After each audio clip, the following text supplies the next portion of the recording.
अंग्रेज तो चले गए थे, मगर जो अंग्रेजियत छोड़कर गए थे उसी चश्मे से पढ़कर इतिहास को लिखा गया।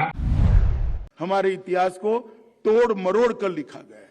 हो सकता है वो सही हो, परंतु हमारे इतिहास को गौरवमय तरीके से लिखने में अब हमें कौन रोके। कभी नेहरू पर तो कभी गांधी पर। सोचिए, गांधी नेहरू न होते तो आज देश की राजनीति में राजनेता किसके बहाने राजनीति करते। लेकिन इस बार बात नेहरू और गांधी की नहीं बल्कि इतिहास को लेकर हो रही है। अक्सर हमारे देश में इतिहास को लेकर हल्ला बोल देखने को मिलता है। वो इतिहास जो वर्षों पुराना है, वो इतिहास जो इस देश की धरोहर है। इसी इतिहास को लेकर अक्सर सवाल उठते रहे हैं। अब इसी इतिहास को केंद्रीय गृह मंत्री अमित शाह ने अंग्रेजों के चश्मे में लिखा गया इतिहास बता दिया। दरअसल मौका था एक पुस्तक के विमोचन का।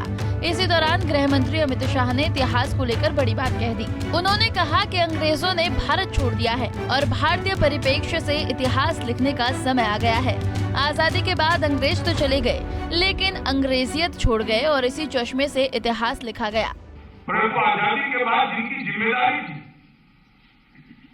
हमारे इतिहास को हमारे दृष्टिकोण से लिखने की, आजादी के बाद जिनकी जिम्मेदारी थी कि हमारे स्वतंत्रता आंदोलन को भारतीय दृष्टिकोण से मूल्यांकन करके युवा बच्चों के सामने रखने की, मुझे लगता है इसमें कहीं न कहीं चूक हुई है।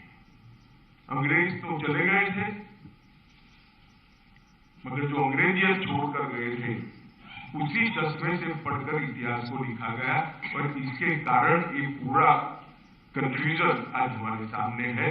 ये धुंध को साफ करने का काम संजीव सान्याल के प्रयास से होने वाला है, इसका मुझे पूरा विश्वास है। हालांकि ये कोई पहली और आखिरी बार नहीं है जब गृह मंत्री अमित शाह ने इतिहास को लेकर बयान दिया हो। पिछले साल नवंबर में असम के प्रसिद्ध सेनापति लासित बरफुकन की जयंती के अवसर पर अमित शाह ने इतिहास को दोबारा लिखने की बात कही थी। उस दौरान गृह मंत्री ने कहा था कि हमारे इतिहास को गलत तरीके से लिखा गया है, इसको अब नए सिरे से लिखने में कौन रोक रहा है। फिर से पूरे देश को इतिहास बताने का समय आ गया है। अब इतिहास नए सिरे से लिखा जाएगा। मैं कई बार सुनता हूं कि हमारे इतिहास को गलत तरीके से लिखा गया है, हमारे इतिहास को तोड़ मरोड़ कर लिखा गया है। हो सकता है वो सही हो, परंतु हमारे इतिहास को गौरवमय तरीके से लिखने में अब हमें कौन रोकता है? कौन रोकता है? हमें पुरुषार्थ करना पड़ेगा, हमें संशोधन करना पड़ेगा और हमारे इतिहास को गौरवमय तरीके से विश्व के सामने रखना पड़ेगा। ऐसे में सवाल ये उठता है कि क्या वाकई इतिहासकारों ने इतिहास को गलत तरीके से लिखा? क्या इतिहास को अब नई कलम से लिखने की जरूरत है? हालांकि इतिहास को लेकर बहस आज की नहीं बल्कि वर्षों पुरानी है। साल 2014 में एनसीईआरटी ने पाठ्यक्रमों में कई बदलाव किए थे। साल 2017 में एनसीईआरटी ने 182 किताबों में 1334 बदलाव किए। 2019 में इतिहास की पाठ्य पुस्तक से भारत चीन क्षेत्र में राष्ट्रवाद का उदय हटाया। 12वीं इतिहास की पाठ्य पुस्तक से मुगल दरबारों पर पाठ हटाया।